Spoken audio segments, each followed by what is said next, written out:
fedde soje en Najeriya wi jagorɗo mawɗo mo dental Boko Haram baraɗo nder kippol ngol woni Abu Khalid.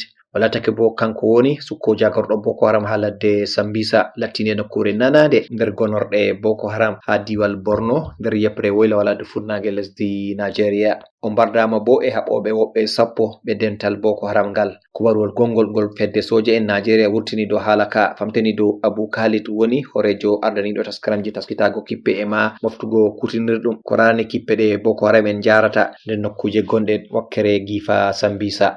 Kadima fedde soje en Najeriya andeni dow wala sojajo mare baraɗo ha kippol ngol. Nden nan tokkal soje en Najeriya ngal operation haɗin kai ha wayla walade funnage lesdi ndi famtini dow soje en mangal pa'i yeso e honugo Boko Haram e iswaɓe en nder nokkuje tati ɗe ɓe ɓuri suɗago ha wayla walade funnage lesdi ndi kawtude e ladde Sambisa e koseje Mandara e ma nokkure wonde andirande Timbuktu Triangle nder ladde Sambisa nden. Anduɓe ko rarani andal ndenago famtini dow mbarugo Abu Khalid lattiɗo goto nder jagorɓe mawɓe ɓe dental Boko Haram tamman dimbugo e ma tilfugo golle magal ha gifa ladde Sambisa igo darnde mako ko rarani taskaramji taskitago kippe ɗe Boko Haram yarata. Ya'u Siwto Gembu, Abuja, RFI.